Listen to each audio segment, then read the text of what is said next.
défini comme l'art de concevoir, de construire et de transformer des édifices et des espaces extérieurs selon des critères esthétiques et des règles sociales, techniques et environnementales déterminées. Le grand architecte Constant Louzidou, qui laisse ses empreintes partout où il passe. C'est depuis vraiment 90 que j'ai commencé à l'aimer. Il compte derrière lui 30 ans de carrière. Il a gagné les prix des grands architectes du pays. Un grand, mais qui se cache. Il nous présente ses 3 décennies d'expérience. J'ai eu la grâce de beaucoup plus construire ici à Gombe. Alors par exemple, à Montfleury, j'ai vraiment eu cette grâce-là de construire en 3 ans. J'ai construit 11 villas. Donc quand vous entrez à Montfleury, vous allez voir les belles maisons, c'est constant.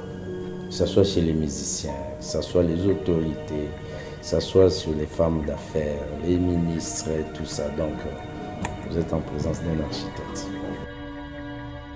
Les modèles par excellence, tels que mon père spirituel le dit souvent, les modèles par excellence, c'est Dieu.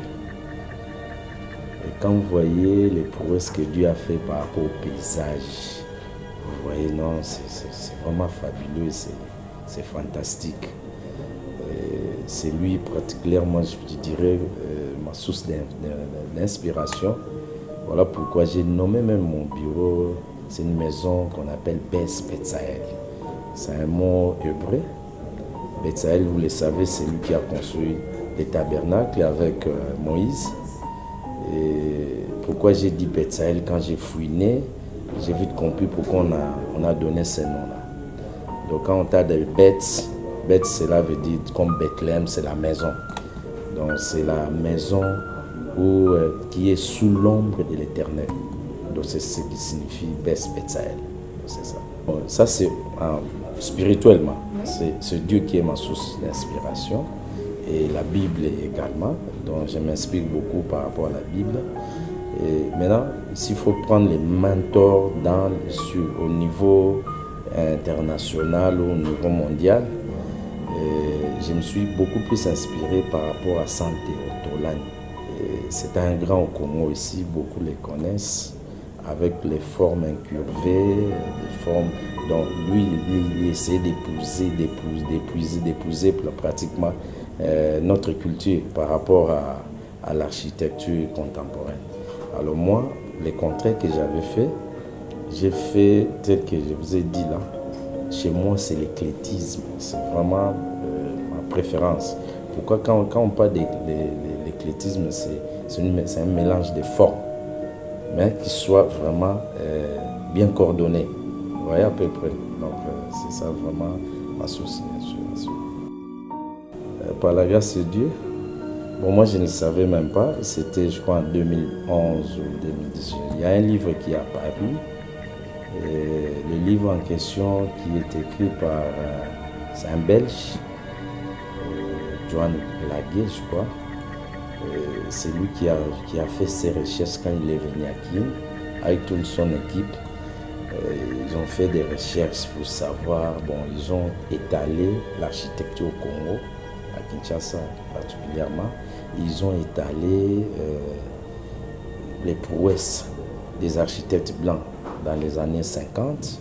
Et après viendra les architectes congolais.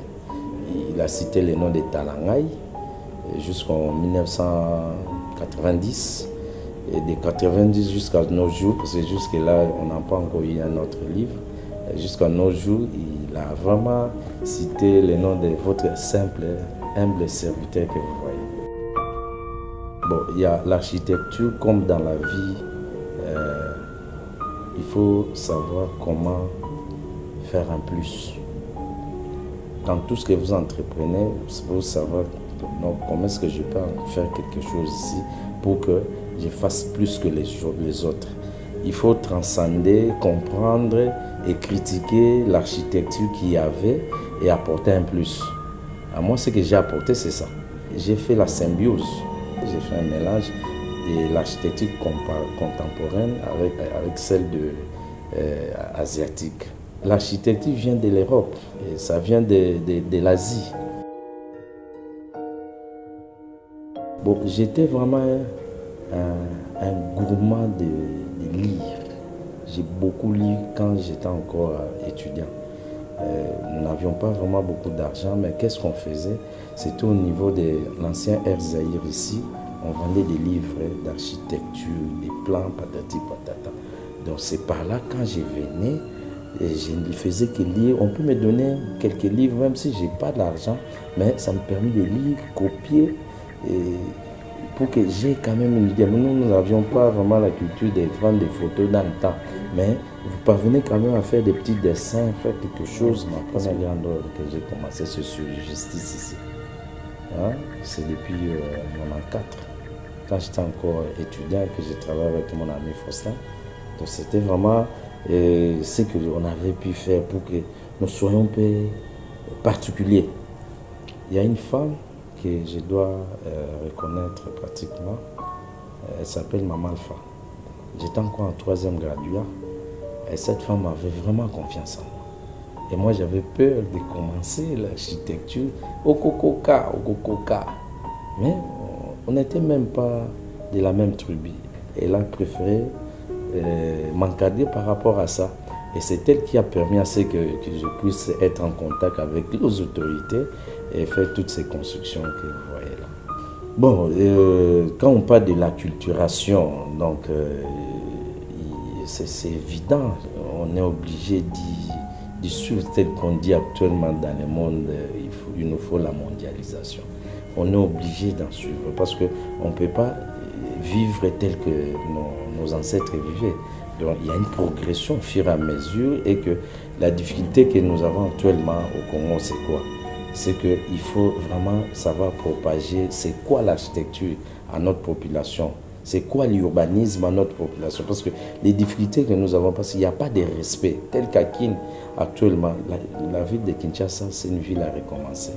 Pourquoi? C'est parce que les Belges ont su que cette ville ici, pour 500 000 habitants, nous en sommes à 10 millions. Vous voyez, donc il y a vraiment, ça va pas tenir. Ça va pas tenir. Il faut réétudier pour délocaliser la vie, pour donner un plus. Parce que quand vous avez un bon urbanisme, vous avez une bonne architecture, là, vous n'aurez aucun problème. Nous avons l'occasion de voyager ça et là, on voit tel que les autres font. J'ai eu l'occasion de voyager avec les autorités en 2007. On avait commencé les 5 chantiers. On est parti à Shanghai. On a vu tel que Shanghai était en 96. Après 10 ans, qu'est-ce qu'ils ont fait? Ils ont rénové pratiquement la ville et c'est autre chose par rapport à ce qu'ils vivaient avant. Donc cela veut dire qu'il y a une progression que nous, en tant qu'architectes et la population, surtout nos autorités, on doit faire un effort pour faire avancer les pays.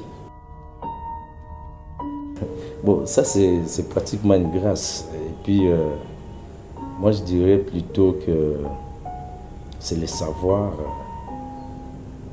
Si vous avez la grâce, nous sommes artistes, et qu'il y a une autorité, quelqu'un qui est friqué vous découvre. Quand il vous découvre, il voit les talents, automatiquement, c'est lui qui sera... qui fera pratiquement votre promotion après que si vous lui construisez une très belle villa et puis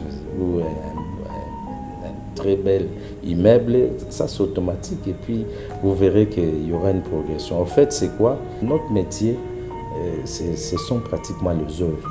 Nos autorités reconnaissent quand même nos valeurs, nous qui sommes architectes. C'est à nous d'être sérieux, c'est ça le plus grand problème. Parce que souvent, les Congolais, on n'est pas sérieux vis-à-vis de nos engagements.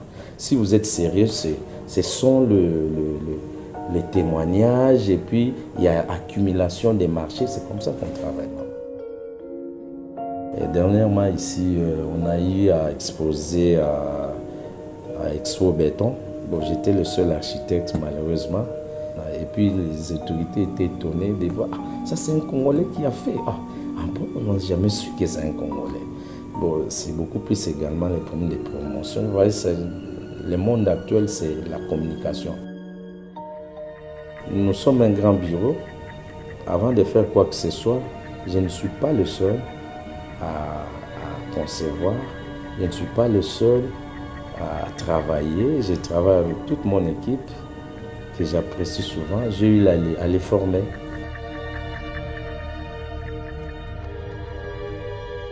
L'architecte en soi doit normalement beaucoup voyager. Quand vous voyagez beaucoup, l'esprit des complexes va vous quitter. Hein? Parce que pendant que vous voyez, vous critiquez. Moi, j'ai construit également en Afrique du Sud. Vous voyez? Et j'ai eu à discuter avec les Blancs là-bas. Ils ont trouvé qu'ils sont en face de quelqu'un qui s'y connaît, ouais, par rapport à notre métier. Alors moi, qu'est-ce que j'ai fait? Il y a un mois, j'ai envoyé mon équipe ici. Ils sont partis en formation à Djobo. À Johannesburg, ils sont partis en formation. Ils ont fait un mois là-bas pour apprendre certains logiciels. Parce que l'architecte, normalement, doit progresser dans tout ce qu'on est en train d'entreprendre ici pour éviter. Vous voyez, il y a au monde actuellement. Donc, on nous compare toujours, on nous prend. C'est comme ça on a toujours été minimisés. Nous ne veut pas atteindre ces niveaux-là. Et que quand vous venez chez nous au bureau, vous allez trouver que nous produisons des plans et le travail est vraiment professionnel. Intelligent, un peu oui. Je dirais qu'un peu, mais très fort en architecture. Quand tu sais que tu as la maîtrise de faire l'architecture. Moi, j'en faisais pendant que les amis dormaient pendant 2 mois pour faire sortir un travail. Moi, quand je viens, je fais 2 semaines pour sortir ces travaux. Bon, on est en train de progresser. Tout d'abord, vous savez, en architecture, l'architecture, c'est une œuvre d'esprit. Il faut acquérir tout d'abord un esprit fort pour que vous puissiez progresser. Si vous avez le temps, vous pouvez lire dans Romains 12, verset 2.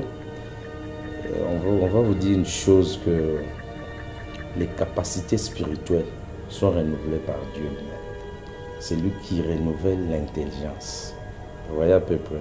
Alors, quand vous parlez dans 50 ans, oui, ça va, j'y serai. J'ai une équipe que je suis en train également de former. Dans 50 ans, l'intelligence va rester. D'ailleurs, ça va progresser encore une fois de plus.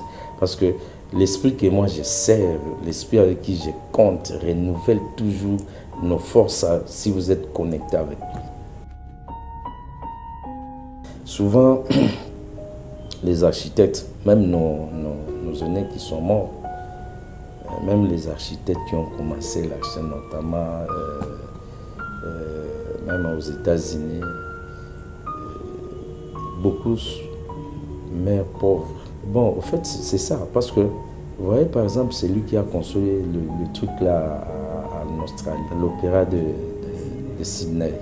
Il est mort, pauvre. Vous voyez, parce que lui tenait à sortir son œuvre. Quand on parle des États-Unis, on voit Frank Lloyd Wright. C'est les grands en architecture, c'est les pères de l'architecture américaine. Il est mort pauvre. Parce qu'il tenait à sortir tout d'abord son œuvre. Il n'avait pas tout d'abord besoin de s'accaparer d'argent. Un architecte, c'est ça. Un architecte, il peut, par la grâce de Dieu, il peut se taper beaucoup d'argent. Ça arrive. Mais beaucoup plus, nous avons un grand souci, c'est de faire sortir l'œuvre que vous avez conçue. Toute œuvre inspirée spirituellement. Dans le monde actuellement, vous devez être fort spirituellement pour sortir c'est à quoi un client ou une église voudrait bien voir. Alors, moi je vais vous donner mon exemple. Il y a l'église, il y a 2 églises. Il y a l'église Ministère. Il y a l'église Philadelphie. On était à 21 architectes. On a fait le concours. J'étais sorti premier. Et par la vision, j'ai vu l'église. Et quand j'ai vu l'église, on a commencé la conception avec les amis. Et quand on a fini, on est allé exposer. Le pasteur de l'église, quand il a vu, il ne savait même pas que c'était les miens. Quand il a vu la maquette, automatiquement il a dit, ça c'est Philadelphie. Quand on parle d'Amen, il y a le frère A. Et j'ai commencé la conception par rapport à ça. Ouais. Et puis, vous allez remarquer que dans la lettre A, j'ai associé une couverture. Mais j'ai associé l'arc-en-ciel. Vous voyez, j'ai associé l'arc-en-ciel. Pourquoi? Parce que les pasteurs du ministère Amen, l'apôtre Léopold, partout où ils prêchent, surtout dans les grands événements, croisades, tout ça, vous allez voir apparaître, avant qu'il ne commence, vous allez voir apparaître l'arc-en-ciel. Un architecte, il doit tout d'abord être sociologue. Il doit être tout d'abord sociologue. Il est devant un musicien.